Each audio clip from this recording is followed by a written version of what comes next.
Hi there, this is Valerie Carsey for the 3-word challenge, and I would like to say thank you to Sean Casey for his submission this week for blue, chair, and gumption, and I would like to read his submission.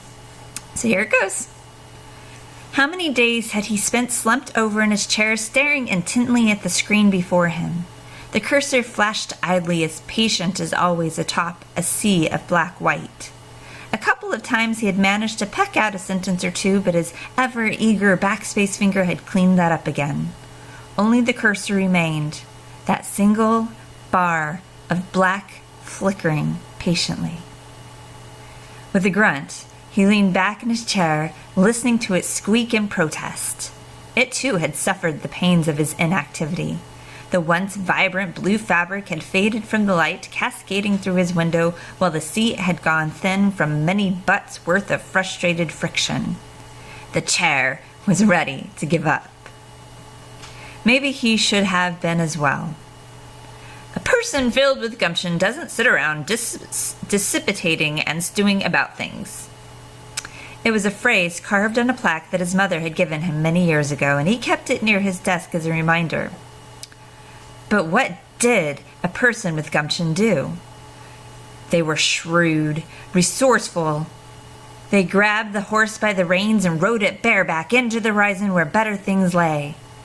But he didn't have a horse. And he wasn't even sure he had gumption at all. What would Mama do?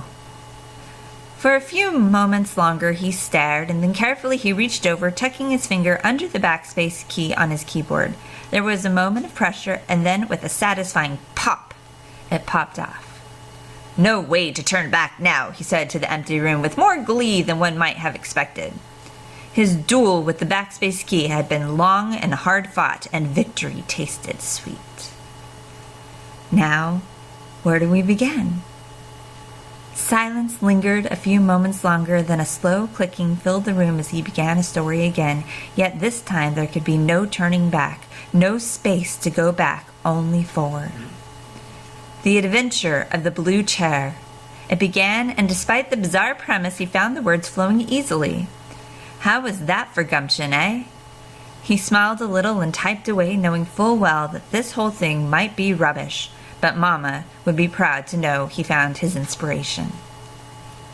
Thank you again, Sean Casey. And this week's words are delta, abreast, and hippopotamus.